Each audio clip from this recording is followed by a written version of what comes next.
Buenas noches. Las drogas, un tema de nuestro tiempo. Ese es el asunto, vasto asunto, tenso asunto, contradictorio, dramático y conflictivo asunto hacia el que hoy va a dirigir su luz, o su tentativa de luz, el fanal instalado en el copete de El Faro de Alejandría. Y a ese asunto, para acotarlo, para connotarlo, le hemos añadido una coda, un subtítulo, una especie de definición que lleva implícita una pregunta. ¿Son las drogas exclusivamente un tema de nuestro tiempo? No, no lo son. Los seres humanos han recurrido a las drogas, a toda clase de drogas, buenas y malas, mejores, regulares y peores, desde que la especie lanzó su primer bajido. Tendríamos quizá que haber dicho, para acotar y connotar de verdad el terreno en el que vamos a movernos, las drogas. No un tema, sino un problema de nuestro tiempo. Hasta hace relativamente pocos años, los de mi primera juventud, sin ir tan lejos, ese problema no existía, aunque sí existía el tema. Toda Asia, toda África, media Europa y media América consumían a discreción y sin discreción, porque esta no era estrictamente necesaria, muchas de las sustancias que están hoy encerradas bajo llave en el cajón desastre y a veces de desastre del Código Penal. ¿Qué es lo que ha cambiado? ¿Qué diferencia hay entre lo de ahora y lo de entonces? ¿Por qué el tema se ha convertido en un problema? Han aparecido ciertamente en los últimos 20 o 25 años sustancias que antes no se conocían o no existían, pero no es ese el epicentro de la cuestión, la madre del cordero, el motor del cambio. La diferencia, la única diferencia real que corre entre lo de ayer y lo de hoy es el prohibicionismo, la decisión de poner fuera de la ley lo que hasta entonces había permanecido simplemente al margen de ella, como tantas otras cosas, pero no contra ella. ¿Será entonces eso, el prohibicionismo, lo que ha generado el problema? Parece lógico pensarlo así, o por lo menos admitir, plantearse, barajar la posibilidad de que así sea. Y de hecho, muchas personas, yo vaya por delante entre ellas, hemos llegado a la convicción, y si nos equivocamos que los dioses y el prójimo nos lo demanden, de que despenalizando, legalizando o incluso liberalizando el consumo de tan controvertidas sustancias, o al menos de parte de ellas, pondríamos término a una guerra, porque guerra es que ha producido ya, al parecer, son cifras de la ONU, más muertes que las de la última guerra mundial. Se dice pronto y decirlo da escalofríos. Estoy seguro de que, como mínimo, todas las personas de buena voluntad presentes en esta mesa o ausentes de ella estamos de acuerdo en una cosa: basta ya, resolvamos el problema, pongamos fin a esa guerra, detengamos tanta locura. Para discutir eso, para tratar de averiguar si es o no la prohibición indiscriminada de psicotrópicos lo que nos ha conducido a la situación actual, es por lo que he citado en el salón principal del Faro de Alejandría a las 4 personas que me acompañan. Son Antonio Escotado, jurista, filósofo, sociólogo, profesor de Filosofía de la Ciencia y de Filosofía del Derecho en la Universidad a Distancia, escritor, autor de esta monumental Historia General de las Drogas, seguramente la obra más importante, más documentada y más completa que jamás se haya escrito aquí o fuera de aquí en lo tocante a ese asunto. La ha publicado Espasa, e infatigable valedor de lo que él llama ilustración farmacológica frente al sálvese quien pueda reinante. Tenemos también a Jesús Sánchez Martos, doctor en medicina, catedrático de Educación Sanitaria en la Universidad Complutense, aunque creo que ha cambiado últimamente ese nombre, ¿no? Ahora se llama de Salud Pública, Educación para la Salud, director de Relaciones Institucionales del Instituto Complutense de Drogodependencia, autor de muchos trabajos sobre distintos aspectos de su especialidad y titular de un vasto currículum en cuyo detalle no podemos entrar. Como tampoco podemos hacerlo, se nos iría el programa entero en el currículum de mi tercer invitado, que es José Carlos Rocañín, doctor en Medicina y Cirugía, médico forense titular en situación de excedencia, autor de muchos libros, 2 de ellos al menos tratan de drogas y de drogodependencias, y miembro del Consejo Asesor del Observatorio Español sobre Drogas, que está incluido en el Plan Nacional de Drogas. Por último, junto a Escotado nos acompaña también el doctor en Medicina por la Universidad de Ámsterdam, Erik Fromberg, que lleva más de 30 años trabajando en el tema y el problema al que vamos a dedicar la primera parte de este programa, que ha publicado decenas de trabajos sobre todo eso y que actualmente es miembro del Instituto Holandés de Salud Mental y Adicciones y profesor del Instituto Holandés de Criminología, en el que se encarga de la formación de los policías que trabajan en este campo, en el de las drogas. Se supone que Eric Fromberg y Escotado son antiprohibicionistas y que Jesús Sánchez Martos y José Carlos Fuentes Rocañín juegan en el equipo oficialmente ganador hasta ahora del prohibicionismo. Tal es por lo menos el reparto de papeles que a priori, y mientras no se demuestre lo contrario, hemos establecido. A lo mejor salen luego por peteneras. Me gustaría haber contado también con la presencia de algún representante de la justicia, un juez o un fiscal, y de algún representante de la administración, de la política oficial española, central o autonómica, relativa al problema. Pero no ha sido posible. Todas las puertas se nos han cerrado, todas las personas a las que hemos tanteado nos han dicho que no, que preferían no opinar en público sobre el problema que nos convoca. Curioso, ¿no? Después diré algo más sobre este cerrarse en banda a algo tan civilizado como lo es, valga la redundancia, la discusión civilizada.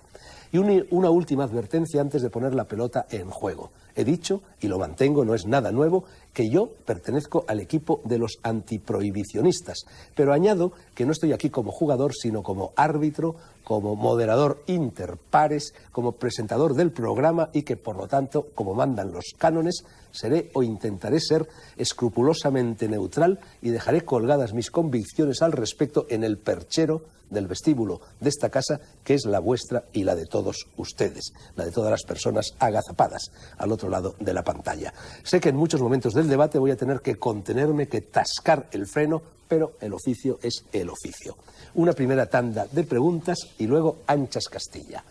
Escotado, en primer lugar, inevitablemente, 2 palabras sobre este hermoso tocho, cuya primera edición apareció en 1989, lo hizo en Alianza Editorial, pero entonces eran 3 volúmenes de bolsillo. Ahora, en cambio, es, bueno, casi la enciclopedia británica, ¿no? Sí, hemos intentado hacer un índice analítico y un sistema de referencias cruzadas de manera que sea fácilmente manejable. En mi primera versión había que leérselo. Ahora no hay que leérselo. Ahora depende, si quieres leértelo, te lo lees. Pero si lo que te interesa es un asunto determinado, y es lo que han hecho los informáticos que han trabajado sobre ello y yo, que les he ayudado, si lo que te interesa es un asunto determinado, buscas el asunto determinado. Bueno, esto que dices, Escotado, es una faena para los lectores, porque yo que me he leído varias veces ese libro, bueno, aseguro que es un gozo leerlo, así que esperemos que no les desanime en la lectura estas facilidades que les das. Escotado, ¿ha habido en otros momentos de la historia y en otros lugares de la geografía situaciones análogas o paralelas o consanguíneas de lo que ahora está sucediendo? Lo más parecido, prácticamente lo idéntico, es la ley seca en América, que también es o sea, el paquete de ley seca incluye alcohol, tabaco, juego y prostitución.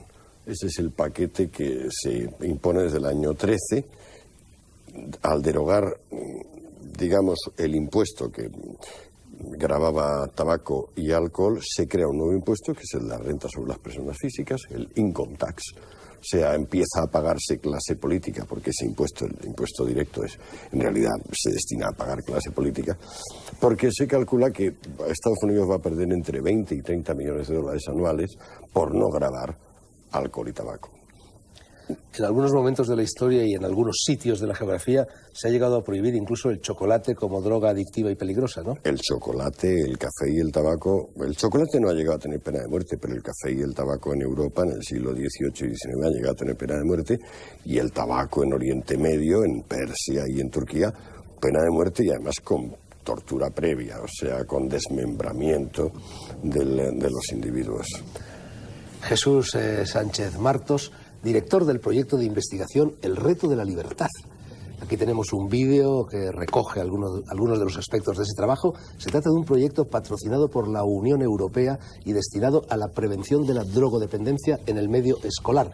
Jesús, yo no sé si aquí hay una contradicción interminibus, y perdóname la pedantería, porque por una parte se supone que tú eres partidario de que no se despenalicen las drogas y por otra parte hablas aquí de libertad, de reto de libertad.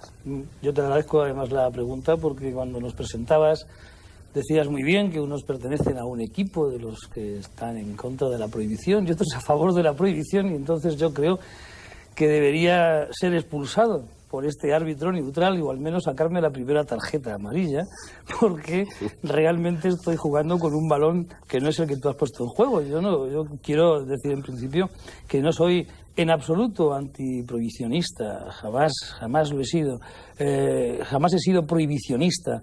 Es decir, a mí las posturas dogmáticas me han parecido siempre un poco fuera de lo normal, y por eso yo creo que las posturas reduccionistas pueden llevarnos a que este debate no sea... Bueno, pero al menos estás en contra de la legalización de las drogas. Es que esto yo creo que es fundamental. Quizás esto es lo que haya que debatir. Quizás haya que debatir qué es legalizar, qué es despenalizar o qué es liberalizar.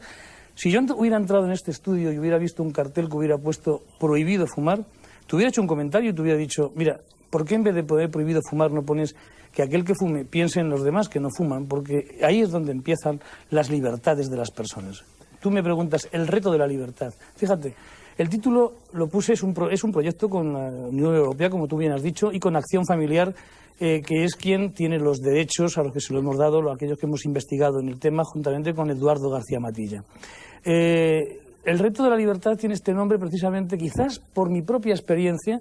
Yo he sido un adicto y creo que sigo siendo un adicto realmente, porque la adicción a la nicotina pues se sigue durante mucho tiempo y lo he pasado muy mal. ¿Ibas a decir que eres un adicto a la libertad? También lo soy, verás por qué. Y aquella adicción a la nicotina me hizo pensar que debería dejar el tabaco. Esa fue la razón fundamental de mi vida para dejar el tabaco, y me di cuenta que recuperé mi libertad. Este vídeo está dirigido, este programa dura un año. Es un año en el que el maestro y los padres tienen que trabajar con los niños de 8 a 14 años y en los que les intentamos educar en valores y en un valor muy importante que es la libertad. Nosotros, los que defendemos esa postura, pensamos que la droga te quita la libertad al provocarte esa adicción. Cada vez que dependas de algo, estás perdiendo tu propia libertad. Esa es la razón por la que se llama el reto de la libertad. Bueno, hace un par de meses aproximadamente, en el mes de febrero, yo no sé si esto por fin se llevó a la práctica o no, pero yo oí por la radio mientras me duchaba que en la Comunidad de Madrid se iba a adoptar la decisión de abrir espacios para que los heroinómanos, los drogadictos, pudieran allí pincharse, encontrar jeringuillas que no estuviesen infectadas, etcétera. Yo no sé si eso por fin ha sucedido, si va a suceder, pero en cualquier caso, ¿qué te parece esa iniciativa? Bueno, a mí esa iniciativa me parece positiva, porque lo que se está buscando, a mi juicio, es un control sanitario importante de aquellas personas que al final están decidiendo y están tomando heroína, que tienen una adicción. A mi juicio les falta esa libertad que yo ofrezco con ese reto, y que realmente los poderes públicos tienen que pensar que estamos ante un verdadero problema de salud pública. Y ese verdadero problema de salud pública hay que atajarle. Y sí que para atajarle tenemos que facilitar a estas personas que la inyección de heroína se tenga que hacer con una jeringuilla limpia. Ahí están los intercambios de jeringuilla y yo a favor de ello. Y si para eso hay que poner esas tiendas de campaña o esos habitáculos especiales para que les garanticemos una salubridad en el rito de su inyección, pues adelante. Otra cosa muy distinta es el liberalizar para que cualquier persona que no esté enganchada a la droga se pueda enganchar. Por lo tanto, yo creo que debemos de partir de eso. El ejemplo que tú me estás poniendo es para personas que están enganchadas y que yo creo que la medicina tiene soluciones para ellas. Bueno, lo mismito, por cierto, que en Estados Unidos es solo un paréntesis que abro en estos momentos. Yo hace 2 o 3 años andaba por allí, andaba por la zona de Florida, me tenía que poner una inyección de vitamina B porque había agarrado pues, una especie de gripe, y inocentemente al amigo que me acompañaba le dije, oye, que me tengo que poner esta inyección, ¿dónde me la puedo poner? ¿Dónde se puede comprar una jeringuilla? Algo así. Me miró con los ojos desorbitados y me dijo, ¿estás loco? En este país no se venden jeringuillas en las farmacias. En este país la única forma de ponerse una inyección de vitamina B en este caso consiste en ir al hospital, que te la receten y que te la pongan allí. Pero hablas del país reduccionista y dogmático por excelencia. Donde la histeria está estamos totalmente más lejos, en contra, y yo espero que el contertulio que va a jugar conmigo en el equipo también esté en contra de esas políticas tan reduccionistas. Vamos a ver lo que nos dice ya ese contertulio, José Carlos Fuentes Rocañín. José Carlos, tú te mueves también por ser forense en el terreno de las actuaciones judiciales. Muchos policías, me consta, son partidarios de la legalización, como mínimo, de las drogas llamadas blandas, principalmente el hachís y la marihuana.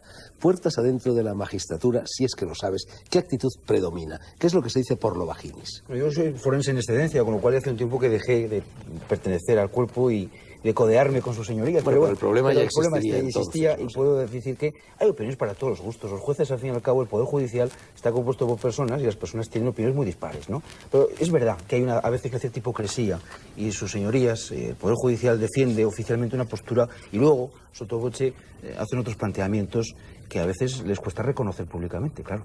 Bien, en el Plan Nacional sobre Drogas, cuando me puse en contacto con ellos para invitarlos a venir a este programa, se me dijo, se me reconoció que habían recibido hace pocos meses, al parecer, instrucciones concretas de las Naciones Unidas, este país y todos los países, para que ningún representante de la Administración aceptara debatir en público sobre la legalización o no legalización de las drogas. ¿Qué te parece esa actitud? Bueno, pues yo no la conozco así, es decir, no sé si eso será, si tú lo dices, evidentemente, y te lo han dicho, será así. Pero yo creo que debe tener alguna justificación. Fíjate que hablar de drogas sigue siendo problemático. Hablar de drogas a veces presta a confusiones y sobre todo se presta a que incitemos o abramos unos caminos que no tenemos por qué abrir. Yo creo que lo que el Plan Nacional de Drogas ha dicho es, miren, esperemos a que los estudios que se están haciendo en este momento, muy serios, muy rigurosos, que van a afirmar o van a permitir que se dé una sustancia tan peligrosa o tan, en fin, tan complicada como es la heroína, que se acaben. Y cuando acaben, hablaremos en público. Eso es lo que me parece que el Plan de Drogas ha dicho. ¿Tú crees, Eric, que esta actitud de las Naciones Unidas obedece al temor que sienten a priori de que sus argumentos no son tan poderosos como los de los antiprohibicionistas y que por eso prefieren no descender al campo de batalla? La drogadicción o el uso de drogas, más bien, existe desde el principio de la humanidad. Y si no me creéis, leed el libro de Antonio y cientos de libros que hay publicados. Y todas las sociedades humanas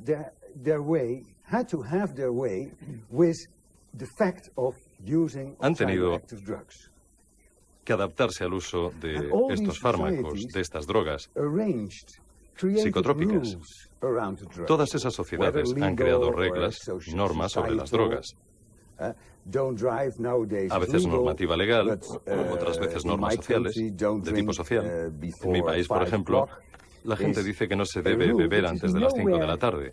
Y es una norma, una regla, que no aparece para nada en nuestra legislación, pero que la mayoría de la gente cumple con esa norma social. Así que no solamente hay, digamos, leyes, normas, normativa legal, sino también normas sociales.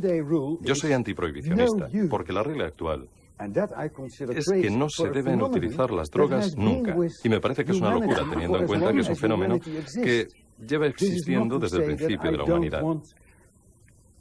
Con eso no quiero decir que no quiera que haya una serie de normativas.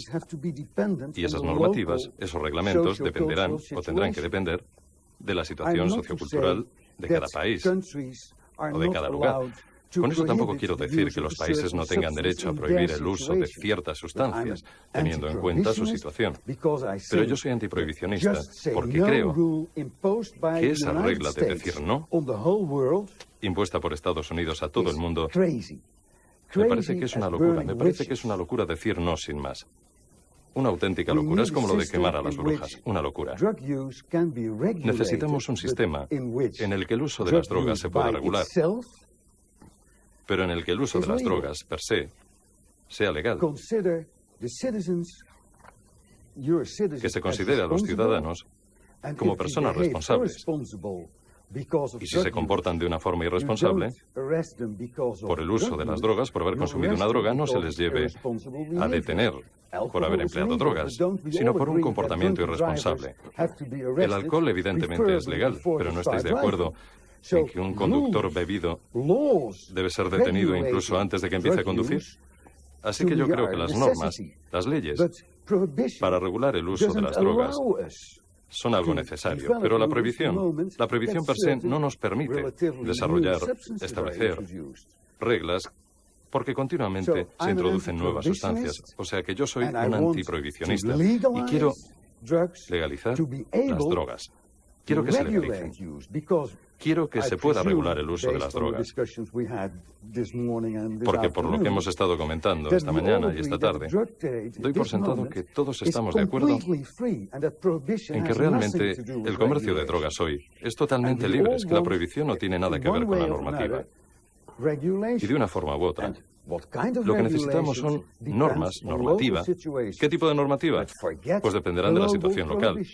Pero olvidemos eso de la prohibición global. Eric, casi un cuarto de siglo lleva ya funcionando el experimento de los coffee shops, los famosos coffee shops de Ámsterdam y también del resto de Holanda. A mí me gustaría, porque quizá no todos los espectadores saben en qué consiste estos coffee shops, me gustaría que explicaras con mucha brevedad qué son los coffee shops de Ámsterdam y del resto de Holanda y cuáles han sido los resultados después de casi 25 años, más o menos por ahí, de funcionamiento. Bueno, creo que en primer lugar debería explicar que estos coffee shops no han sido un experimento. El fenómeno de los coffee shops es una consecuencia lógica del modo en que los holandeses abordan todas las cuestiones sociales. En primer lugar, para el derecho holandés es un medio, nunca un fin en sí mismo. Tenemos leyes, las aplicamos, pero cuando la aplicación de una ley o de unas leyes lleva a resultados que no eran los que pretendía esa ley, existe la posibilidad, que me parece que es una parte esencial de nuestro sistema legislativo, tenemos la posibilidad de no aplicar la ley. Es una prerrogativa que tienen todos los fiscales, el no ir en contra de algo que vaya en interés del público, algo de interés público. De manera que la década de los 60, el fenómeno, el uso del cannabis, surgió en Holanda, al igual que en la mayoría de los países del norte de Europa.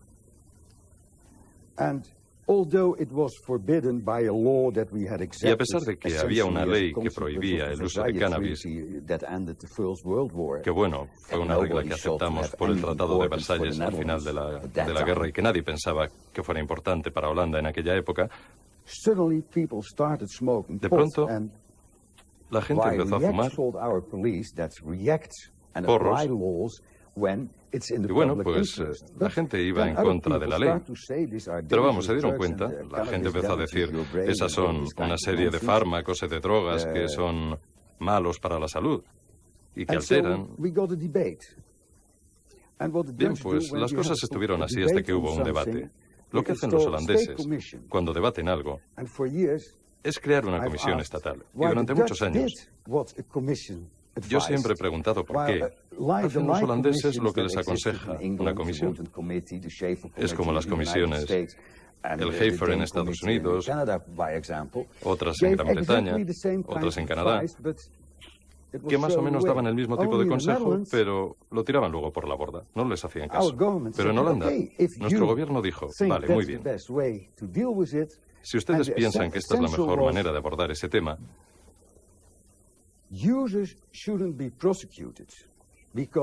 pensaban que los que usaban drogas, que los que tomaban drogas, no debían ser perseguidos, porque el daño, evidentemente, tendría que ser comparado con el daño farmacológico que puede causar la droga. Y lo que hicimos fue establecer una distinción entre las drogas blandas y las drogas duras. Las duras se definieron como drogas que nunca habíamos experimentado en Holanda, porque este tipo de consejos se empezaron a dar antes de que tuviéramos el llamado problema de la heroína. Nuestro problema a lo mejor era el cannabis, y la verdad es que no era un problema real, así que ¿por qué forzar una ley? El gobierno holandés, con este comité de expertos, con este comité asesor, lo que hizo fue debatir el tema. Y sobre la base de los hallazgos de ese comité, introdujimos una práctica según la cual se permitía a una serie de personas de confianza el vender hashish en centros de juventud, principalmente para evitar que entrara cannabis de mala calidad y sobre todo que entraran otras drogas. Y después de varios debates y discusiones, pues esta opinión fue aceptada y se enmendó la ley, se cambió la ley, porque la verdad es que nuestras leyes eran bastante... Erika, muy brevemente, porque ahora ya sí que tenemos la publicidad encima de nuestros hombros. En los coffee shops hay ciertas limitaciones. Solo se pueden adquirir de una vez, si no estoy equivocado, y creo que no lo estoy, 5 gramos como máximo de cannabis o de marihuana y, bueno, una determinada cantidad de hongos alucinógenos, en general del género psilocibes, ¿no? ¿Es así? Sí, es verdad, es así. Estas normativas, en un principio, las establece el fiscal nacional, el fiscal general del Estado, que es el que dice qué se va a hacer, porque es un sistema en el que no podemos legalizar, porque el cannabis es una sustancia ilegal, así que la manera de regularlo es dando instrucciones a los fiscales locales. Y una manera de hacerlo es introduciendo un límite de 5 gramos. Un límite de 5 gramos para un consumidor holandés, bueno, para mí, tengo suficiente para 3 semanas. O sea que eso no es un problema, porque hay un coffee shop a la vuelta de la esquina de mi casa. Pero solamente en el caso de los que quieran comprar en cantidad para exportar, existe esa limitación. O sea que nosotros imponemos esa normativa como un gesto amable a los países vecinos que están preocupados de que sus jóvenes vengan a Holanda a conseguir estas drogas. Esos jóvenes que debido a su sistema represivo tienen problemas. Y yo me alegro mucho de que mis hijos estén expuestos a la situación holandesa, porque eso hace que no sea tan interesante. Y yo creo que es la forma más segura, de regular algo. Cuando mi hija tenía 10 años y el hijo de un vecino vino a casa, encontró que teníamos una mesa muy grande donde teníamos whisky, teníamos ginebra, teníamos varias cosas y también un montoncito de, bueno, una sustancia, de cannabis. Y yo de vez en cuando, pues me fumaba un porro. Y cuando el hijo de mi vecino se dio cuenta, le preguntó a mi hija, y yo les oí en la conversación, le preguntó, ¿eso qué es? Y mi hija le dijo, es hashish. Y él le preguntó, ¿pero qué es hashish? Y mi hija le dijo, bueno, es como una hierba que mi padre, de vez en cuando, mete en su cigarrillo para que sepa mejor. Igual que echarle especias a la carne. Y, claro, la noción esencial que tenía mi hija con 10 años era que esto era una cosa que uno hacía de vez en cuando, ocasionalmente, para tener un mejor sabor.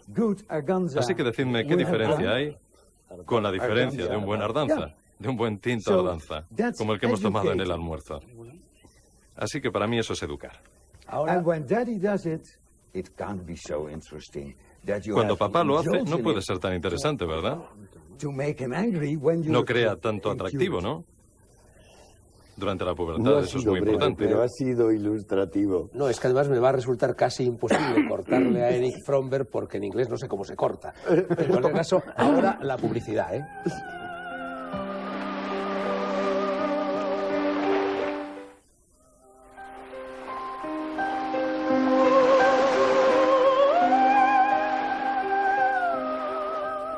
Seguimos en el Faro de Alejandría discutiendo amigablemente acerca de si es conveniente o no legalizar las drogas para evitar lo que está sucediendo.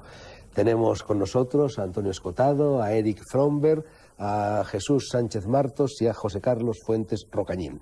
Vamos a ver, antes de pasar ya la pelota a los contertulios para que hagan con ella lo que quieran, vamos a ver unas cuantas opiniones de personas solventes. Yo recomendaría que no se recurra a ellas más que en situaciones muy controladas, muy limitadas, y que se hiciera, como dicen ahora, de otras actividades humanas, hay que hacer una ley orgánica de no sé qué, de la salud, de lo que sea, pues habría que hacer una ley orgánica de la droga, pero nunca decir se suprime, porque además no es posible, no va a ser posible. Lo que está claro es que en la situación actual no progresamos en el problema de la droga, sino que estamos estancados. O sea, con la prohibición actual y con la consideración de la droga como un delito y sus problemas delictivos, estamos absolutamente estancados y quizás habría que pegar un golpe de timón en este aspecto. Si se trata realmente de ayudar a los drogadictos, que yo creo que ese es el tema que nos convoca, yo creo que al drogadicto no se le ayuda dándole más de lo mismo. A un enfermo, el médico, para curarle, procura quitarle todo aquello que le hace daño. Yo pienso que en este caso, efectivamente, con mayor motivo, hablar de este tema hay que llegar a él con enorme cuidado y sensibilidad y yo diría prudencia, porque estamos hablando de una sociedad enferma. En las investigaciones sobre chamanismo que yo he desarrollado, pues he podido constatar muchas veces a pie de obra cómo las culturas que hemos llamado a veces pues nativas o aborígenes, pues en muchas de ellas se producen unos ritos de transición que son muy útiles a la hora de que uno asuma los papeles que tiene en el grupo y pase por menos tensiones de las que luego producen o no enfermedades mentales. Y para hacer esas transiciones en la vida, muchos grupos utilizan sustancias y esas sustancias son consumidas como una vez en la vida o 2 veces en la vida y tienen que ver con unos momentos muy especiales, sobre todo el momento más importante para la generación o no de locura en una persona, que es el momento del paso de la adolescencia a la adultez. Si esa transición se hace correctamente, la persona puede madurar y convertirse en alguien solidario con el grupo, que tire del grupo y que se convierta en alguien sumamente positivo. Pero si la tensión por la emancipación que tiene pues cualquier adolescente por organizarse por sí mismo en su mundo de valores, si esa tensión de alguna manera se contradice desde la familia o desde la sociedad, pues acaba saliendo por formas menos interesadas. Yo creo que ya tenéis materia más que suficiente para que le hinquéis el diente. Hacedlo. Pues sí, si me permites, a mí me gustaría aclarar una de las cosas que Eric nos ha dicho en cuanto a los mal denominados, a mi juicio, coffee shops, porque se tendrían que llamar, siendo reales y realistas, cannabis shops. Cannabis shop, o hashish shop, o marihuana shop, como cada uno queramos. Pero es que venden café. Sí, también. Venden café también. Y té. Venden café también y té también. Y entonces por eso yo quiero aclarar eso, porque me gusta. Bueno, es una cosa histórica, porque la única manera en que uno podía crear un establecimiento sin pedir muchas licencias en Holanda era vendiendo café. Y como el cannabis era ilegal, Lo entiendo perfectamente. el cannabis era ilegal, pues la coffee shop, la cafetería, digamos, la tienda de café era el único sitio donde podían vender cannabis. Pero ahora todo el mundo sabe, con la excepción de un par de turistas despistados, que un coffee shop es un lugar donde puedes tomar café y también cannabis. Así que estoy de acuerdo contigo en el sentido de que en Holanda no se hace publicidad. Es una de las reglas de tolerancia. Y me parece que es una tontería. Se debería poner aquí se puede comprar café y cannabis. Bueno, eso... Y no sé, Eso me parece que en otro sitio, que además podría ser incluso hasta una ironía social de aquellos que no permiten la publicidad que está implícita. Pero fíjate, hay un tema que a mí me preocupa con esto de la última pregunta que hacía Fernando en cuanto a los coffee shops estos, ¿no? ¿Realmente es tan diferente la situación a la que ocurre en España? Y me explico. Siempre nos han contado que tenemos que mirarnos en el espejo de los americanos para unas cosas. Y ahora nos quieren vender que tenemos que mirarnos en el espejo de los sabios holandeses cuando al parecer legalizan el consumo de marihuana, de hachís, de cannabis en definitiva. En España es tanta la diferencia, y yo lanzo esa pregunta en la mesa. Es decir, ¿podría pasar algo porque lo que se está fumando en estos momentos, nuestro amigo Antonio, se fumara en una cafetería que se llamaría coffee shop, porque se vende café? Digo, perdón. Yo debo aclarar que un momento. no me estoy fumando ninguna sustancia ilegal, no, pero sino da la un nuevo sensación... fármaco llamado 2-CTT2. Sí, pero eso es confundir a nuestra audiencia. Distinto. Eso es confundir a nuestra audiencia. Yo quiero aclarar, la percepción de la población al final es lo importante. Por eso ellos no permiten la publicidad, por la percepción. Bueno, un instante. Yo te solo en Holanda. 5 estados de los Estados Unidos, por vía de referéndum, han conseguido que se legalice para usos farmacéuticos, terapéuticos, la marihuana. En algunos lugares de Canadá, como Sin Vancouver, hacer también ensayos está. clínicos, En aclarémoslo. Dinamarca existe el experimento de cristianía. Perdón. En Suiza también se han hecho experimentos en este sentido. Fernando, hay una cosa muy importante. Mira, vamos a ver, para que Viagra, para que Senical, para que Propecia, para que cualquier medicamento de los que recientemente estamos escuchando puedan salir a la luz y puedan venderse en las farmacias, se necesitan más de 10 años de investigación, ensayos clínicos randomizados, especificados, además con una fase 0, fase 1, 2, 3, 4, experimentación clínica. ¿Dónde están hechas esas experimentaciones y publicadas en cuanto a esos tratamientos médicos a los que te estás refiriendo en los 5 estados? No es justo, Jesús, decirlo. Lo que no es justo es admitir porque se han situado en lista 1, claro, Naciones Unidas, entonces lista 1 supone automáticamente que no se pueden experimentar yo estoy de acuerdo contigo. en seres humanos, claro. Y entonces por una parte se dice que las sustancias no están siendo estudiadas, pero por otra parte se prohíbe que se estudien. Estoy de acuerdo contigo. Entonces es una tomadura de pelo. Es una tomadura de pelo, es una ironía social y política. Llevas toda la razón. Perdona, tengo aquí otro recorte. Estados Unidos, informe, respaldan el uso medicinal de la marihuana. El Instituto de Medicina de Estados Unidos, en un informe solicitado por el jefe de la lucha contra las drogas, Barry McCaffrey, apoyó ayer el uso de la marihuana con fines medicinales, especialmente en enfermedades graves como el SIDA. Bien, yo supongo que si el Instituto de Medicina propone esto, será que se han hecho los estudios pertinentes. Pero no discutamos el uso medicinal, no discutamos el uso medicinal de morfina, que es una sustancia prohibida por uso recreativa, pero es aceptado completamente para uso medicinal. Médico. Nos has engañado, Eric. Hablas español perfectamente. Sobra la interpretación. No discutamos el uso medicinal del cannabis. Es una buena puntualización la que acaba de hacer, porque yo como médico puedo utilizar esa sustancia, y te voy a decir más, si a mí se me demostrara por esa doble política que decía Antonio, que estoy totalmente... Vamos a ver cómo hay puntos en los que convergemos. Divergemos en otros, pero convergemos en muchos puntos. Uno de ellos es este. No se puede hacer esa experimentación en humanos. Si se permitiera algún día y se demostrara que científicamente es bueno para los vómitos que producen los anticancerosos, yo estaría a favor de utilizar. No podemos experimentar con los seres humanos. Como médico lo utilizaría. Pero la sociedad humana la ha experimentado durante muchos años. Pequeños, o a los jóvenes les podamos decir el uso lúdico de esas sustancias. Esa es lo que yo creo. Pero ¿por qué no los médicos nunca deberían dar su opinión sobre el uso recreativo de esas sustancias? Puede ir a los dos, además. ¿Estáis a favor vosotros de legalizar todas las drogas? No, ¿La heroína también? Yo estoy a favor de derogar la prohibición y algunas drogas llevarlas a la farmacia, otras drogas llevarlas al supermercado. Pues digamos el nombre de esas drogas, porque así podemos y otras llevarlas a departamentos de investigación de las universidades. Por ejemplo. O sea, departamentos de antropología, psicología, filosofía fundamental, me llevaría los fármacos visionarios de primera potencia. O sea, me llevaría la LSD-25, la mescalina, la psilocibina, la ketamina y todos los que están descubiertos o por descubrir en ese terreno. Al supermercado me llevaría la marihuana, sí, me imagino, básicamente, y el hachís. Y en la farmacia dejaría pues los grandes alcaloides de alta potencia, tipo heroína, codeína, cocaína. Entonces, ¿por qué este trato de favor a unas y este trato de desfavor a otras? O todos o ninguno, ¿no? Habría que prohibir todas, evidentemente. Sí. No, yo voy a introducir quizá un sesgo un giro en la conversación. Yo soy un psiquiatra clínico, es decir, yo soy una persona que todos los días me tengo que vadear en un terreno difícil, torear un toro que es el toro del drogodependiente, de la persona del enfermo que sufre su pérdida de libertad frente a las drogas. Yo creo que lo que hay que hacer es fundamentalmente informar verazmente, informar con trabajos científicos, pero ojo, informar.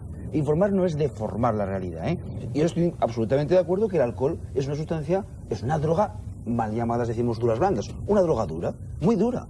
Durísima, y que posiblemente sea la droga que más daño puede producir de cada 100 personas que están en un hospital, ingresadas en cualquier hospital de la Seguridad Social de nuestro país, 15 lo están por el alcohol.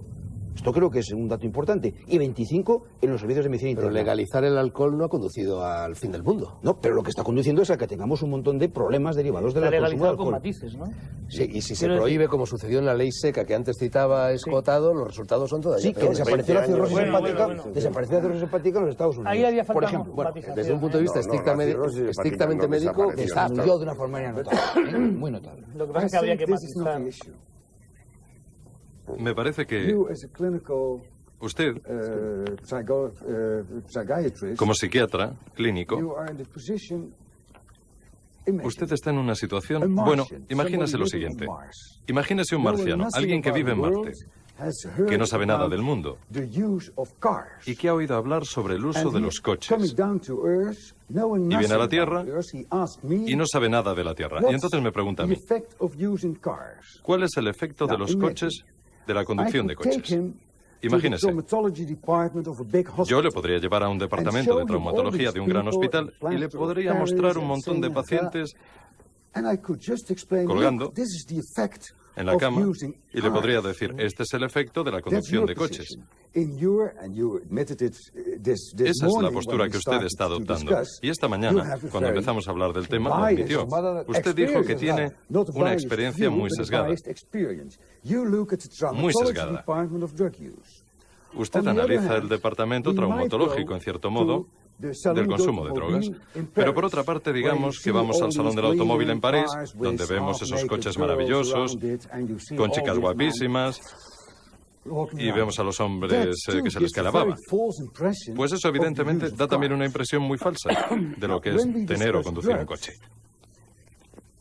Cuando hablamos de las drogas, lo que se presenta oficialmente, la versión que se presenta oficialmente es la del Departamento de Traumatología. Todos hemos oído hablar de esos adictos a la heroína, etc. Pero nunca se habla de los consumidores de drogas como gente normal, gente como yo, que de vez en cuando consume alguna droga. Y el ciudadano responsable, como yo, que paga sus impuestos, maduro, estable y sano psíquicamente, ese ciudadano quizá podría llegar a hacer un consumo racional y ponderado de determinadas sustancias. Pero ¿y el adolescente? ¿Y el muchacho joven que está empezando su despertar a la vida? Y el débil mental, y el anciano. Sí, eso es lo que decía antes. Es lo que conté sobre mi hija. Es precisamente lo que decía sobre mi hija. Ya, pero de todas formas habéis dicho algo muy importante. Se ha hablado además de esto que presentaba Fernando, yo creo que con muy buen criterio, y yo se lo agradezco, alcohol y tabaco. Quizás tengamos que plantear también si el alcohol y el tabaco es una droga. Sabéis que muy recientemente, hace mes y medio aproximadamente, el Plan Nacional de la Droga ha retomado el tema e introduce el tabaco y el alcohol dentro del plan de prevención. Si yo tuviera ahora mismo que clasificar las drogas, que de luego no es mi intención y estoy en contra de la clasificación, igual que Antonio también, otro punto de convergencia entre drogas duras y blandas, pero luego yo diría que el alcohol es la droga más dura que existe, la que se lleva más jóvenes continuamente, y nada más que tenemos que ver las frías estadísticas de cada fin de semana. Pero decíamos, ¿está legalizado? Y yo me pregunto, ¿realmente está legalizado el tabaco y el alcohol o está legalizado con matices? Yo creo que está grabado fiscalmente. Y legalizado con matices, porque los chavalines no pueden tomarlo, ¿no? Sí, pero es muy fácil, por ejemplo, para los chavales beber la provisión que tienen los padres en la casa o cogerles un paquete de tabaco. That's why I never accept drugs being for sale in the supermarkets. Por eso he dicho que se deberían vender en los supermercados. Si yo fuera responsable... Los niños en España, no conozco la situación de Holanda en cuanto a los niños. Los niños en España con 12 años comienzan a beber y toman lo que aquí se llama calimocho, que es refrescos de cola con vino barato, además. Eso sí que es drogadura. Claro, perdón, pero es que esto es muy importante. No, un momentito, déjame terminar el argumento. Estos chavalines no tienen ofertas de ocio ni ofertas de cine más baratas. Es decir, para que te hagas una idea tú, al cambio, con $2 ellos se pueden coger un colocón de mucho cuidado, y esto es lo que ellos dicen y esto es lo que hacen, y para ir al cine necesitarían al menos $6 o $7 por la entrada del cine, más luego las palomitas que a todos nos gusta tomar en el cine. Por tanto, fíjate si es importante lo que quiero aclararte, porque la legalización del alcohol no ha llevado al no consumo de alcohol en los chavalines pequeños. Es que no va a haber that's not the issue. Pero eso no es el problema. Pero esta será la postura vuestra. Pero esta será la postura vuestra. La mayoría de los... Lo que hay que hacer es subvencionar las películas del cine. Eso es lo que hay que hacer. Yo estoy de acuerdo. Estoy de acuerdo con el problema como lo planteas, pero a mí me gusta resolver estos problemas de una forma diferente. Yo diría que si el alcohol es la forma más barata de pasárselo bien para estos chicos, ¿por qué no subvencionamos el cine? Totalmente de acuerdo en lo que estás diciendo. Digamos que un 1% de los ingresos por impuestos de alcohol se puede utilizar para subvencionar el cine para los jóvenes. Un 1% de los impuestos de alcohol que pagan los adultos. De esa manera, sería más barato para los jóvenes ir al cine que beber alcohol. Y si yo fuera el jefe, el que regulara el consumo de drogas en Holanda, la primera medida que tomaría no sería legalizar el cannabis, sino más bien prohibir la venta de cualquier forma de alcohol, de cualquier tipo de alcohol en los supermercados. Yo diría que el alcohol se debe vender en tiendas especiales para vender alcohol. Y esas tiendas de alcohol deben ser controladas. Y no deben permitir la entrada a los niños o a los jóvenes. Y lo mismo ocurre con el tabaco. Yo no creo que las sustancias psicoactivas deban venderse de la misma manera en que uno vende, yo que sé, azúcar, harina o pan. Yo sé que ese tipo de regla a lo mejor no se podría aplicar en una cultura como la sudamericana, donde el beber vino forma parte natural de la vida.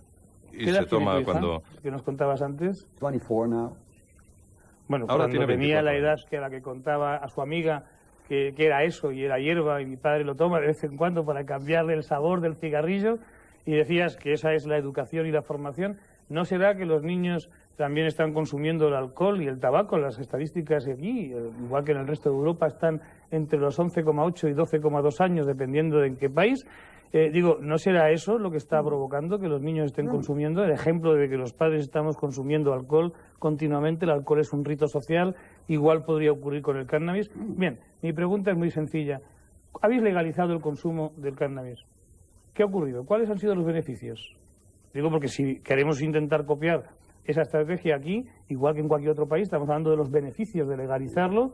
Imaginemos que legalizamos, por ejemplo, muy bien ha dicho Antonio Escotado, determinadas drogas en cada sitio. Si ponemos en los supermercados, como habéis hecho, el cannabis, ¿cuáles han sido los beneficios? A mí, antes de que conteste, Eric, me gustaría añadir una nota a pie de página. Cuando se habla de beneficios de algo, yo creo que no deberíamos pensar únicamente, y eso nos lo dirá ahora Eric, en los beneficios económicos o sociales o laborales, sino también en el beneficio del libre albedrío. Por supuesto, pero libre albedrío, perdóname que lo aclaremos, puede ser libertad para que consumas o libertad para no depender de nadie, ni de nada. Ya, pero no es lo mismo, ¿eh? Bueno, por eso entonces tendríamos que decir, ¿qué libertad defendemos? Y a lo mejor hay que hacer un debate de la libertad. La libertad que yo vengo a defender, y que eso se llama el reto de la libertad, es precisamente la libertad de no tener que depender de una sustancia. Que he contado mi experiencia personal, desde que yo he estado dependiendo tantos años de una sustancia, a la libertad que noto, pero no yo, sino la mayoría de las personas que fuman, cuando dejan de fumar, se encuentran liberadas. Y esas son las experiencias que nos cuentan, como las que nos cuentan los heroinómanos cuando vienen a contarnos. He ganado algo en la vida y he ganado mi propia libertad. Y yo creo que eso es importante. Por eso, claro que estoy de acuerdo con Fernando Sánchez Dragó en cuanto a esto de la libertad. Pero no hay libertad sin capacidad de elección, ¿no? Por supuesto, pero para dar la capacidad de elección tendremos que educar a los niños desde el pequeño. No decirles a los niños desde pequeño que eso es una hierba que su padre toma de vez en cuando para cambiarle el sabor del cigarro. Eso es deformar la realidad de para lo que su padre está tomando esa hierba. Lo que Escotado, y ya lo he dicho, propone en ese libro tan gordo es ilustración farmacológica. Educar a la gente para que aprenda a tomar o a no tomar, a manejar o a no manejar. Fernando, y has dicho algo muy importante al principio del programa, yo creo que es la Biblia de las drogas. Y puedo asegurarte que más... No, Antonio, perfectamente. Oye, perdóname, muchos de los profesores que damos... No te hinches demasiado, que no cabes hombre, en el por favor, ¿cómo no vamos a admitir que muchos...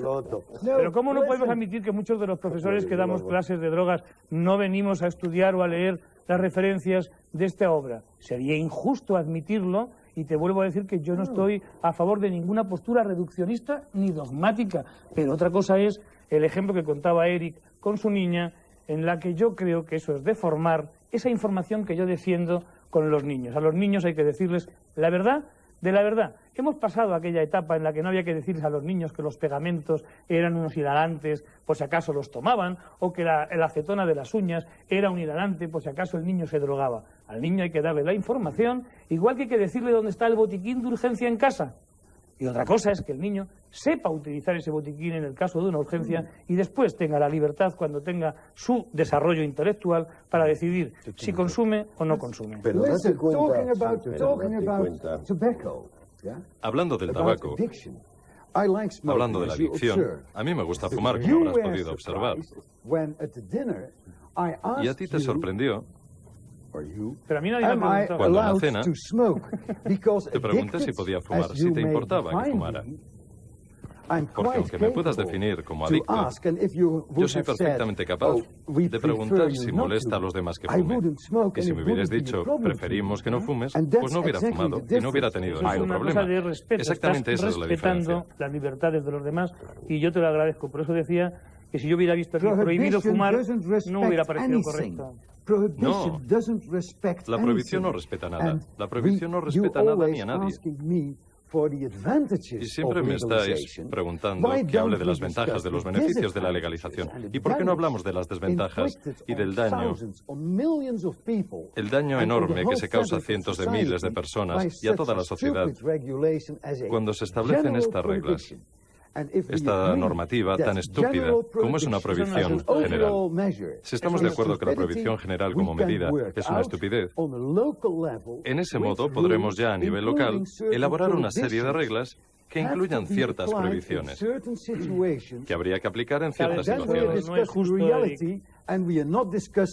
De esa manera hablaríamos de la realidad y no estaríamos hablando de algo imaginario y de algo inexistente, como podría ser un mundo sin Eric, drogas, perdona, si yo te porque realmente por no las existen ventajas, personas sin y tú drogas. me dices por las desventajas de la situación actual, tendría yo que decirte, ¿acaso sabemos las ventajas de una hipotética solución, de un hipotético planeta donde estuvieran permitidos todas las drogas? No, ¿Sabríamos claro, cuántas personas jóvenes podrían consumir esas drogas pero y engancharse a esas drogas? Sí tenemos I'm not datos. discussing Perdóname, Jesús, yo he hypothetical hablado muy poco situations. apenas. Yo no estoy hablando aquí de situaciones Mira, hipotéticas, wait a second.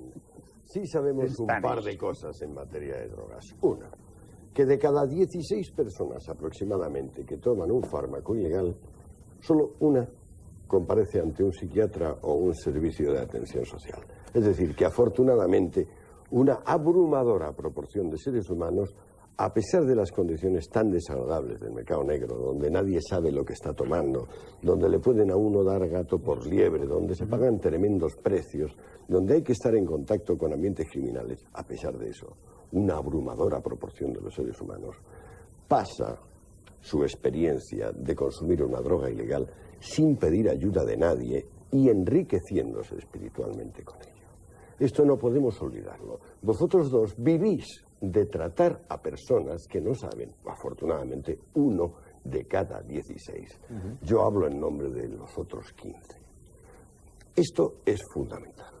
Estos otros 15 llevan desde la iniciativa americana unos 40 años acosados por condiciones de mercado negro, gangsterismo, gobiernos y policías y ejércitos corruptos, sometidos a un rito de pasaje, a un rito de madurez, que por una parte es los límites de la libertad, los contornos, los perfiles del libre albedrío, y por otra parte las condiciones del salvaje negocio, que es el mercado negro. ¿Cuál es lo que nosotros podemos decir a nuestros hijos en materia de drogas? Eric le decía a una hija suya muy jovencita, antes de que entendiese, por ejemplo, la diferencia entre alimentos y drogas, entre alcaloides y no alcaloides, es decir, sustancias que tienen nitrógeno o no tienen nitrógeno en la molécula, le decía, esto perfuma el tabaco, por ejemplo. Bien, se puede informar, pero ¿cuál es la esencia de la política en materia de drogas ahora? Se trata de ilustrar a los seres humanos sobre las posibilidades que hay de ser más libres usando drogas, o se trata de convencerles irracionalmente de que cualquier uso de sustancia psicoactiva no legal Depende de la les va a esclavizar. ¿Por qué tenemos un concepto tan estrecho de dependencia? ¿Por qué no hacemos un programa, por ejemplo, antimasturbatorio? O, por ejemplo, un programa antiviajes en clase turista de las compañías aéreas disponibles. No son ejemplos. ¿Por qué no hacemos ¿Por qué no hacemos algún tipo de programa de huelga salvaje de consumidores? Eso es hacer una demagogia que no te corresponde porque No, tu calidad de contertulio no puedes quiero caer en la decir, demagogia la simplista dependencia en con materia esos de drogas ejemplos. no es No, diferente Antonio. de la dependencia en materia de Fíjate, importancia Antonio, social, a la edad que de le dinero, de sexo. La dependencia del ser humano es que el ser humano, como todo animal, es un animal de costumbres. Entonces, cada vez que hemos hecho una cosa, si no nos ha ido muy mal, tendemos a repetirla, pura y simplemente porque no conocemos el conjunto de las cadenas causales que van desde lo que hemos hecho a las últimas repercusiones de lo que hicimos. Un solo apunte. No hay dependencia de drogas. Brevísimo porque estamos Sí, ya solo muy apunte. fuera. No hay dependencia Primero, de drogas. la edad en la que Eric nos ha contado, Yeah, you have to. la edad en la que Eric nos ha contado su experiencia con su hija es una edad en la que está contactada con muchos estudios. Nosotros, en un estudio que hicimos con los chavalines pequeños, niños con 6 años entienden que están enganchados a la televisión, con lo cual la palabra adicción la pueden entender porque están enganchados a la televisión y a los videojuegos. Y esto ya está publicado, además, no por nosotros solamente, sino por muchos equipos de psicólogos. Y después, con lo que estaba diciendo Antonio, yo creo que depende del argumento.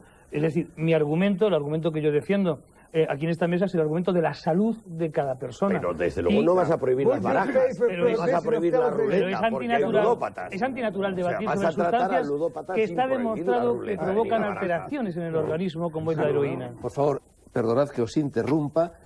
Estamos ya no solo fuera de tiempo, sino que se nos ha terminado hace muchísimo tiempo ese tiempo, pero como lo que estamos debatiendo hoy no es una cuestión académica, es una cuestión en la que nos estamos jugando la felicidad, la libertad y el futuro, ni más ni menos. Debido a ello, sobre la marcha y con el permiso de mis invitados, que no sé si me lo van a dar, porque Eric Fromberg tiene que coger un avión para marcharse a Ginebra y tú también tienes que irte corriendo a una guardia que tienes en Burgos, pero en fin, a pesar de eso, voy a tomarme la libertad, sagrada palabra, de suprimir en el programa de hoy lo que son nuestros espacios habituales en la última parte del programa, la Casa del Ser y quizá también la Luna de Valencia, para poder prolongar este debate. Será después de la publicidad. Vuelve el Faro de Alejandría. Va a seguir, como anuncié al término de su primera parte, va a seguir el debate sobre la conveniencia o no de legalizar las drogas. Un debate en el que estaban participando Antonio Escotado, que sigue aquí, Jesús López Martos, que Sánchez Martos, que también sigue aquí, y en cambio, como verán ustedes, la asistencia a la mesa se ha visto diezmada. 2 de nuestros contertulios han tenido que abandonarnos. La verdad es que este programa se grabó a finales del mes de marzo y ese día pasó de todo. La grabación se retrasó varias horas por problemas técnicos y ese es el motivo de que nuestros 2 huéspedes nos hayan abandonado. Eric Fromberg tenía que coger un avión para trasladarse a una conferencia internacional en Ginebra, precisamente sobre la política de drogas que va a seguir la Unión Europea. Eric Fromberg es la persona que generalmente envían los holandeses para intervenir en este tipo de iniciativas, y José Carlos era la otra persona que estaba aquí. Bueno, es médico en el Hospital Militar de Burgos, tenía una guardia y ha tenido que salir zumbando para allí, ateniéndose a una disciplina verdaderamente castrense. En su derecho está. En fin, no hay mal que por bien no venga. Vamos a seguir el debate, y decía que no hay mal que por bien no venga porque Eric Fromberg, Escotado, que decía que no sabía hablar español, no solo sí sabía hablar español, sino que además ha acaparado el debate. Vamos, casi como cuando su compatriota Cruyff jugaba al fútbol en España y se llevaba siempre la pelota, ¿no? Bueno, si os parece, entonces vamos a seguir. Menos mal que ha quedado un representante de los partidarios de la no prohibición y de los partidarios de la no legalización, con lo cual supongo que esta conversación va a ser bastante ecuánime, al menos por mi parte. Antes de que la iniciéis ya en este mano a mano, vamos a ver vamos a ver algo curiosamente que sucede en España, que sucede en Madrid, que sucede en el centro de Madrid, que sucede en el barrio de Malasaña y que tiene algo que ver con la experiencia de los coffee shops holandeses que nos ha sido ilustrada por Eric Fromberg. Por favor, la grabación. Gente que tiene recursos, que tiene estudios, que tiene conocimientos, que sabe lo que hace, porque en el exterior puede plantarlas todo el mundo porque tienes el sol, el agua y tú no tienes que hacer nada, pero el interior ya necesita más tiempo, gastarte el dinero, preocuparte. Entonces eso lo hace un tipo de gente pues que tiene poder adquisitivo y que puede gastarse el dinero. Gente pues de todas clases, desde abogados, incluso jueces, ha venido gente, estudiantes, todo tipo de gente. Bueno, esto simplemente viene reanudemos un poco, el hilo. Sí, ¿no? Si viene un poco a justificar lo que yo decía antes con lo de los coffee shops, lo de los cannabis shops allá en Holanda, ¿no? Y poníamos además el ejemplo, creo que Antonio lo recordaba cuando estábamos comiendo, te decía pues algo parecido a lo que ocurre en Malasaña, donde precisamente podían poner esos laboratorios móviles, que yo también estaría de acuerdo, que nos decía antes Eric, muy bien dicho. Es una experiencia que también se hace allí en Holanda, donde un chaval puede ir a que inmediatamente le digan si realmente lo que va a tomar tiene una calidad adecuada, y evitaríamos así pues problemas de salud importante en aquellas personas que van a consumir, ¿no? Es una experiencia, bien, lo que pasa es que hay también en esa experiencia un doble contrasentido a mi juicio, porque recordemos que la postura en Holanda sí es permisiva en este caso, es muy represiva en cuanto al narcotráfico. Entonces, mucho más que en España. Y lo admitía también Eric en la comida.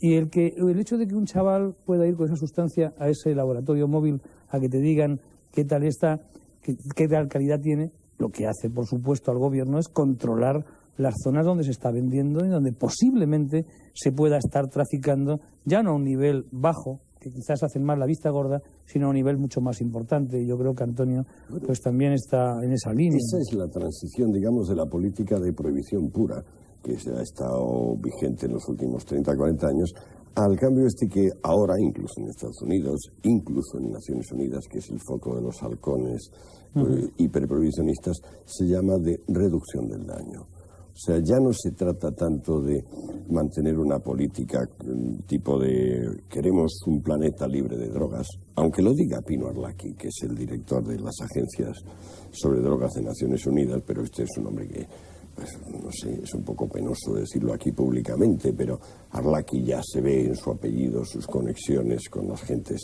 del sur de Italia, que tienen tanta relación, por otra parte, con otra parte de la distribución de las drogas ilícitas. Durante mucho tiempo ha sido otra cosa muy distinta del zar de Naciones Unidas. El caso es que la política de reducción de daños significa no pretendemos una sociedad libre de drogas. Pretendemos que se acceda a las drogas con la misma carga de amor propio y de conocimiento que al resto de las actividades de la vida. A la vida sexual, a la formación en ciencias duras, a la formación en ciencias blandas o en humanidades, como se llama de otra forma. O sea, pretendemos una normalización en este terreno por el bien de todos. Y claro, lo que no se puede hacer es una normalización en este terreno si cuando vas a comprar un antibiótico te dan una aspirina, y si cuando vas a comprar una aspirina te dan un antibiótico. Y esto es lo que está pasando en el mercado negro. Cuando los holandeses, básicamente por iniciativa de Fromberg, pusieron en marcha el programa Safer House, que significa textualmente casa más segura, casa menos arriesgada, lo que hicieron fue coger sus institutos toxicológicos y ponerlos a disposición del consumidor y de la sociedad. De manera que cada semana publicarían un listado muy completo de todo lo que habían encontrado en el mercado negro, y diciendo, aquellas pastillas que tienen esa forma, esas pastillas tienen tal proporción de tal sustancia. Esos polvos que se venden como cocaína o como heroína, pues estos tienen esta composición específica y tienen... Entonces, claro, el sistema de sobredosis accidental, que es el que padece prácticamente todo el mundo prohibicionista, se suprime. Puede haber una sobredosis, pero ya será voluntaria. O sea, las personas sabrán qué es lo que toman y se suicidarán si quieren suicidarse. Pones dos casos muy válidos. Estás poniendo el caso de la aspirina o estás poniendo el caso de cualquier antibiótico. Y yo me quiero unir a eso porque, evidentemente, los médicos y los que defendemos, nuestro argumento se basa fundamentalmente en la salud del individuo, pues estamos en contra también de que la gente autoconsuma aspirina y autoconsuma antibióticos con libre albedrío. Por eso te preguntaba antes cuando me decías, yo colocaría la heroína en la farmacia, te decía, pero con receta médica. Y me decías, pues con receta médica se está haciendo en estos momentos en España. Yo quiero aclarar. Cortocircuitado por el gobierno. Bueno, por supuesto, lógicamente, pero quiero aclararte. Hombre, permíteme que yo como médico te diga que sí, ¿no? Porque lógicamente, pues hablamos al principio del programa con nuestro conductor. Hombre, es interesante que recordase lo que está pasando en Andalucía. Sí, por eso, que quería recordarlo. Digamos, los programas autonómicos de distribución gratuita y legal de heroína están siendo cortocircuitados sistemáticamente por el gobierno central. Pero ahí es donde yo quería llegar, porque precisamente a mí no me interesa que la población tome aspirina por tomarla, y está ocurriendo, porque cada vez más hay más población en este país que toma una aspirina diaria o a un fármaco similar para evitar el infarto de miocardio. Y posiblemente porque nos han escuchado algunos de los médicos que participamos en algún medio decir que la aspirina ayuda a prevenir el infarto de miocardio. Lo que no han cogido porque no grabaron bien o no escucharon bien o no supimos explicarnos bien, que es lo más posible, pues es que era la dosis de una aspirina infantil. Y hay mucha gente que está tomando una aspirina de adulto, que son 500 miligramos, y así aprovecho para decirles a nuestros oyentes que si lo hacen, que lo hagan en condiciones. Una al día, infantil. Yo tomo 150 miligramos de ácido acetilsalicílico. Lo decía porque lo escuchaba, lo decía porque lo escuché antes y haces muy bien. Y precisamente esa es la dosis, entre 100 y 150 miligramos diarias. Pero fíjate tú la diferencia a tomar esa sobredosis por farmacológica. Esto es cultura farmacológica. Bueno, yo le llamo educación para la salud, pero sí es así. Lo hace por automedicación. Lo que no podéis pedir los médicos es que de repente renunciemos los demás seres humanos a nuestros poderes de discernimiento. Pero fíjate, y cada cual resulta que uno dice que le sienta bien la vitamina E y el otro que el ácido acetilsalicílico. Pero espera, Fernando me ha preguntado, y además así, pues con esa confianza que nos da esta mesa de tertulia, que estoy encantado de estar con vosotros, Fernando me dice, oye, Jesús, ¿hago bien con 150 miligramos? Y digo, sí, lo que no me ha preguntado es si hace bien haciéndolo él solo, como automedicación. Si me hubiera preguntado, y aprovecho que ha sacado todo el tema, digo, pues no, Fernando, deberías hacerlo con el consejo de un médico. Pero es que otra antes cosa es que la clase consulte médica, al cura, y ahora dicen consulte al médico. No. Otra cosa es que los médicos estemos perdiendo la credibilidad, que ahí también te daría la razón. Que la clase médica, que los profesionales de la salud estemos perdiendo credibilidad. Debido a un fenómeno universal de colusión de los recetadores y los laboratorios. No me saques otra vez ese debate tan antiguo de que antes se hacía caso al de la sotana negra y ahora al de la bata blanca. Que ahora recetan los médicos las medicinas más caras y cobran un porcentaje de los laboratorios.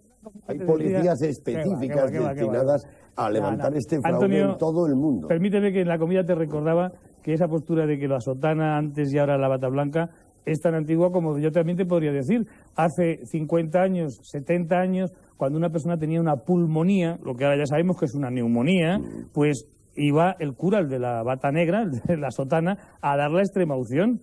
Ahora va el de la bata blanca, ahora va el de la bata blanca a dar la solución, que es distinto, y la solución se llama penicilina, en sus diversas formas. Pero ese antibiótico, ¿cuántas vidas? ¿Cuántas heridas ha salvado en la guerra? Es decir, que yo creo que lo que no podemos olvidarnos es de la medicina basada en la evidencia. Existe esa evidencia, y la evidencia que puede existir en el caso de Fernando, y no te quiero llamar con esto viejo en absoluto, pero no. Empiezas a ser mayor y maduro, y eso es importante, la edad de la madurez. ¿Qué tiene que ver esto con lo que estamos hablando? Pues muy clarísimamente. Te decía lo de la automedicación que decíamos en la farmacia. ¿Es importante el tomarse esta aspirina? Sí. ¿Puede tener efectos secundarios? Claro que sí. Te puede estar provocando una pequeña erosión en alguna de tus mucosas intestinales. Sí, una úlcera. Y entonces por eso los médicos deberíamos de controlar ese tipo de sustancias. Debo estar clarísimo, porque lo hago hace muchos años. De todas maneras, normalmente Jesús, esto ocurre muy pocas veces. Para tomar este tipo de iniciativas, o cuando tengo alguna dolencia, lo primero que hago, no voy al médico, pero tampoco me automedico, me voy a la Biblioteca Nacional, me informo, leo libros, y luego actúo en consecuencia. Entonces te automedicas, como se llama ahora, automedicación responsable. Busco ilustración farmacológica, ¿no? Eso se llama educación. Luego me encuentro con un médico como tú y le pregunto, oye, ¿esto qué tal? Pues encantado, y yo estoy encantado de contestarte, pero por eso te decía antes que yo como médico ahora mismo, y además me decía Antonio, oye, aprovecha para recordar el tema de Andalucía. Y eso estoy encantadísimo de recordarlo, porque así aprovecho para decirle a nuestros oyentes, y el de Cataluña, y el de Madrid. Estoy discutiendo en Madrid ahora mismo, ¿no? Bueno, yo aprovecho así para decirle a nuestra audiencia que la solución de la metadona, a mí personalmente, tal y como se está llevando ahora mismo, a mí me parece una solución pues un tanto irónica, ¿no? Irónica, y la ironía social, la ironía política y la ironía gubernamental. ¿Por qué? Porque cuando estamos dando metadona, la sociedad tiene que saber que lo que estamos dando es otra droga, con incluso más poder de adicción que la heroína. Es decir, para que nos entendamos todos, todas las células de nuestro organismo, para funcionar, necesitan unos receptores. Y esos receptores, en este caso, se llaman receptores opiáceos, que están ocupados por la heroína. Y entonces esa heroína, cuando llega a esos receptores de la célula, pues evidentemente hace su efecto. Yo ahora le doy a una persona que está con los efectos y con la adicción a la heroína, le doy metadona. Y lo que hace es competir por esos receptores, y utilizando los receptores con la metadona, la heroína no haría su efecto. Bien, esto es lo que estamos haciendo. ¿Para qué se está haciendo esto? Realmente, como nace al principio los programas de metadona, de sustitución de esa droga por vía parenteral inyectada, que era la heroína, la sustituimos por la metadona, que es por vía oral, lo que estamos buscando es evitar los problemas sociales, por una parte, de la heroína, los problemas sanitarios, por otra parte, del mal consumo de heroína, del mal uso de la heroína, de la mala administración con esa jeringa que puede provocarnos el virus de la hepatitis C, el virus del SIDA, todo lo que conocemos. Y además, cuando nace la política de la metadona, nace para intentar ayudar a ese heroinómano a que, no necesitando la heroína y sí dependiendo de la metadona, con un apoyo psicológico, un apoyo farmacológico, un apoyo médico, un apoyo social, esa persona quiera dejarlo. Yo quiero aprovechar para deciros que entre los fumadores, de los que yo he formado parte durante muchos años, como he recordado antes, de cada 10 fumadores, 7 quieren dejar de serlo. Y no saben ni cómo, ni dónde, ni quién les puede ayudar. Y las listas de espera en los hospitales para dejar de fumar superan los 6 meses, el año o el año y medio. ¿Cuántos heroinómanos quieren dejarlo? ¿Pero cuántos heroinómanos quieren dejarlo? Tú medicalizas todo, Jesús. Y en el caso de este particular, ya que habías empezado con la metadona y la heroína, las personas estaban colgadas de heroína, como pueden estar colgadas de ver cine porno, o colgadas de importancia social, o colgadas pues de conseguir una posición, creencias religiosas, o de creencias religiosas. Las personas que se cuelgan de la heroína o que usan heroína regularmente o ocasionalmente lo hacen por el placer que obtienen, o si no por el tipo de coartada social que les confiere. Un gran porcentaje de los yonkis, digamos, oficiales y profesionales, muchas veces ni siquiera toman heroína. Pueden tomar rohypnol machacado, algún otro tipo de fármacos. Lo que les importa es poder declararse frente a los demás irresponsables. Y decirle a su madre, a sus hermanos, a sus profesores, a sus iguales: yo no puedo hacer nada por nadie y tengo derecho a exigir que todos hagan por mí. Este es el síndrome. No es una cuestión de heroína, pero cuando entonces los que sí toman heroína disfrutan de heroína, pero si les das metadona, lo único que les das es un superadictivo sin efecto eufórico. Entonces la persona que recibe metadona seguirá buscando heroína, tomará Valium, tomará alcohol, fumará marihuana, tomará cocaína, es decir, se convertirá en un pluriusuario de drogas, puesto que una sola, la que él está buscando, la heroína, la que le da ese gusto, que le quita el dolor, esa no la encuentra. De acuerdo, pero entonces coges a la Comunidad de Madrid o coges al Estado español y masivamente repartes metadona, lo único que haces es aumentar la demanda de heroína de mercado negro, la transformación de metadona oficial en supuesta heroína de mercado negro no sirve. ¿Por qué entró la metadona? Pues porque no se atrevieron a reconocer los programas oficiales, sobre todo los norteamericanos, su fracaso. Y entonces le empezaron todos los médicos del mundo a pedir un narcótico potente y eufórico. Y en vez de darles un narcótico potente y eufórico, les dieron un narcótico potente, pero no eufórico. Sí, es lo mismo que se está metadona. Ahora y eso es el gran fracaso de la metadona, ahora se está utilizando, que no es eufórico. Ahora se está utilizando el LAM, que es otra sustancia parecida a la metadona. Lo que pasa es que la metadona dura su efecto 48 horas, Jesús, y el LAM 72. Ahora, la única cuestión de fondo aquí es ¿por qué demonios tenemos que perseguir la euforia farmacológica? No perseguimos la euforia erótica, no perseguimos la euforia intelectual. ¿Por qué tenemos que perseguir la euforia farmacológica? Entonces, resulta que es legal la metadona e ilegal la heroína. Pero ¿y tú por qué crees? ¿Cómo es esto? ¿Y por qué desde la filosofía, además de la ciencia, que tú eres profesor de filosofía de la ciencia, cómo tengo yo, como humano, que recurrir a una sustancia para la euforia farmacológica? Es que no puedo tener euforia con los que me rodean. Eso no euforia con mi creatividad. Que tomes un filete no quiere decir que no tomes tortilla de patata y ensalada de tomate. No comparemos la alimentación con una sustancia. Sí, que hay que compararla. Estamos hablando Las drogas son alimentos del alma. No. Sí, estas sustancias que estamos aquí hablando están investigadas y publicadas. Los efectos nocivos que hace sobre el organismo. No, pero todo hace efecto nocivo y todo hace efecto positivo. No, Jesús, por favor, un filete de ternera, ¿qué efecto nocivo te puede hacer? O el aceite de oliva. O el aceite de oliva. Mira lo de las vacas. Pues nada más que faltaba que dijéramos eso. Mira, claro, mi argumento seguirá siendo no, por ejemplo, el aceite de oliva, la salud. Las personas que tienen tendencia a la colitis, pues por supuesto, demasiado laxante. Claro, pero esa persona tiene una enfermedad de base de principio. Mira, vamos a ver una cosa. Cuando una persona está tomando, tú decías que la gente que toma metadona, a la que se da metadona, va a buscar la heroína. Pero aclaremos que no el mismo día, no en el mismo momento. Porque, ¿qué puede ocurrirle a una persona que está, y así si nos está escuchando alguno, pues para que también se coja su cultura? Docenas de metadonómanos que inmediatamente de recibir la metadona van a buscar heroína. ¿Y qué consiguen? ¿Consiguen el efecto de la euforia? ¿A través de qué mecanismo actúa la heroína en ese caso? Funciona muy mal, porque entonces hay que tomar cantidades masivas. Aclarémoslo porque nos lo decía nuestro conductor hace un momento en el descanso. Yo te preguntaba, ¿cuántos chavales jóvenes se toman un porro y ese porro de mala calidad no va a hacer su efecto y sin embargo ellos sí notan los efectos?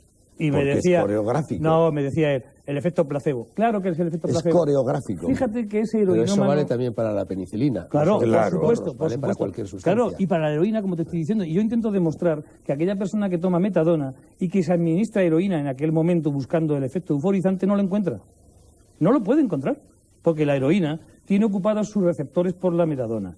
Por tanto, lo que está teniendo es la euforia de ese placebo que él requiere. Y fíjate que me decía antes Antonio, yo le preguntaba, oye, ¿por qué se droga la gente?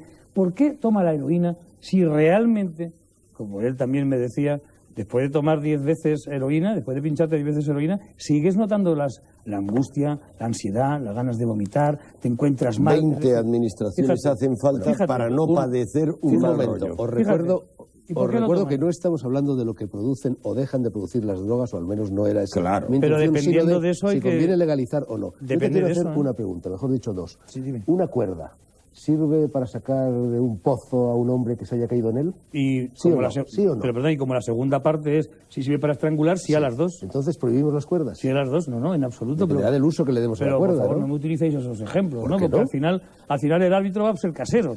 Al final el árbitro que tenía su tarjeta amarilla por ahí me va a resultar casero. La única tarjeta que tengo es la de Eric Fromm. No me digas esas cosas, porque esos son ejemplos que no. Yo tengo que decirle a la población que desde luego, al menos mi postura, que ya veis que no es en absoluto dogmática, por favor, no, ni pero es un poco reduccionista de en absoluto. consulte a su médico. Mira, te voy a decir, por supuesto, igual que, perdóname, para tú construir un chalet en donde quieras vivir, yo te aconsejo, tú haz lo que quieras. Yo te aconsejo un arquitecto y un aparejador que te haga la obra. Y no sería la primera vez que se cae una casa por no haberlo hecho. Y vete tú a saber... la primera vez que se cae, aunque esté visada por aparejador y arquitecto. Por supuesto, vete tú a saber aquel que diseñó aquel túnel de la muerte del Mont Blanc hace poco tiempo, ¿verdad? Por tanto, claro que sí que hay buenos y malos profesionales. Pero por favor no caigamos en la trampa de que un hospital es malo porque allí se murió fulanito, porque la atendió. ¿Pero tú crees que las drogas médico son malo. un asunto médico o que son un asunto transmédico? Yo quiero creer que es un asunto social, humano, familiar y médico. Y mi argumento, por supuesto, y mi argumento. Médico. Pero ¿cómo no va a ser Entre médico? otras. Se está hablando excesivamente de medicina. Vamos a sacar por eso. Un momento, pero estamos hablando de salud, ya has invitado a un médico. Jesús, sí, pero un médico que en estos momentos se ha quedado con todo el peso de la defensa de la no legalización de las drogas. Pero o sea, que tienes que hablar también y voy a de defender otros la no aspectos. legalización desde el punto de vista de la salud. Yo te quiero recordar lo que dicen Yo creo quienes que la heroína defienden... está legalizada porque vale 1.000 duros. Ahora, 1 gramo, ahí en cualquier poblado de los inmediatos, vale 1.000 duros 1 gramo de heroína. En farmacia valdría por lo menos 1 gramo, por lo menos 15.000 pesetas, por lo menos, y seguiría siendo barato debido a los porcentajes de adulteración. Y estoy de acuerdo Pero en hay que yo pueda personas... utilizarlo para aquel heroinómano que lo necesite. Lo que pasa es que es una barbaridad decir no estamos de acuerdo con normalizar el mercado de drogas cuando el mercado de drogas está normalizado. Lo que pasa es que gracias a la corrupción de la policía, gracias a la corrupción del aparato institucional, las drogas para España, por ejemplo, son todas baratas y disponibles. Cualquiera de mis hijos de 14 o 12 años puede disponer de las drogas que quiera. Es mucho más barato en España ahora colocarse con heroína que colocarse con cerveza. Sí, pero así de sencillo. Pero el chaval Entonces, joven no ¿hasta qué consume grado una sola podemos sustancia, tener de hipocresía que resulta más barato cogerse un colocón de 6 horas de heroína que un colocón de 1 hora de cerveza y seguir diciendo que debemos tener prohibida la heroína? ¿Tú qué opinas, Jesús, acerca de ese principio del emperador Adriano cuando decía que toda ley demasiado transgredida es una mala ley? ¿Sabes lo que dicen las estadísticas sobre el consumo de porros en España, por ejemplo? Que 7 millones de españoles han probado pero o yo creo que prueban se le olvidó a ese emperador decir una cosa, a mi juicio muy importante. Toda ley demasiado transgredida es una mala ley porque quien tiene que hacerla cumplir no lo hace cumplir. O porque no se puede cumplir. ¿Cómo que no se ¿Qué puede quieres, cumplir? meter en la cárcel a 7 millones de personas que fuman porros en España? Tendrías que meter a 10 porque hay otros 3 millones que toman otras sustancias, cocaína y heroína. Un momento, porque este debate, bueno, es una lástima que se nos meterías esté a un acabando. tercio de la población. Es una en la lástima que se nos cárcel. esté acabando el tiempo, pero al final, bueno, yo creo que nuestra audiencia estará tomando debidamente nota de todo. Pensando. Y por supuesto, reflexionando, yo quiero, en absoluto, señores, en absoluto, vean ustedes en mí a una persona que quiere meter en la cárcel a 7 millones de personas. O a 10. No, a lo mejor quiero meter a los 14 millones de que trafican con esos 7 millones de inocentes. Con vuestro permiso, querría añadir a todas las opiniones que hemos escuchado, las vuestras, las de los dos contertulios que ya no están aquí, las de las personas que han intervenido por vía de pantalla, una última opinión más. Es de Thomas Szasz, uno de los mayores psiquiatras vivos, húngaro, radicado en Estados Unidos, profesor de psiquiatría en la Universidad del Estado de Nueva York, y esa opinión dice lo siguiente: el Estado no puede legalizar ningún acto. lo único que puede hacer es penalizar los actos o dejarlos en paz. Un antiguo refrán advierte al aspirante a legislador que no imponga prohibiciones que no pueda hacer cumplir. Los legisladores norteamericanos llevan ya algún tiempo siguiendo la regla contraria, a saber, que lo que no pueden controlar, al menos pueden prohibirlo. Se levanta la sesión, visto para sentencia, abandonen la sala ordenadamente y juzguen por sí mismos los telespectadores. Utilicen su lógica, utilicen la cabeza, utilicen su corazón, utilicen su sentido del respeto, utilicen su dignidad y su decencia. Nosotros ponemos punto final a este civilizado debate, ahora últimamente conversación, en torno a una de las tragedias quizá inútiles, quizá gratuitas, quizá estúpidas, de esta estúpida y liberticida época que nos ha tocado vivir. Mala suerte. Pero el problema, la tragedia, sigue ahí fuera, junto al umbral de sus casas, en la esquina de sus calles, en el trastero de sus domicilios. Decía Buda: la doctrina que yo predico tiene un aroma y ese aroma se llama liberación. A ella, supongo, aspiramos todos, los tirios y los troyanos, los prohibicionistas y los antiprohibicionistas, los partidarios de que las drogas estén sujetas a una legalidad y los partidarios de que no lo estén. Y ese es, desde luego, la liberación, el aroma que preside o que nos gustaría que presidiese este programa. Llega ahora a su fin el Faro de Alejandría, pero dentro de 7 días resucitará. Gracias a todos, buenas noches.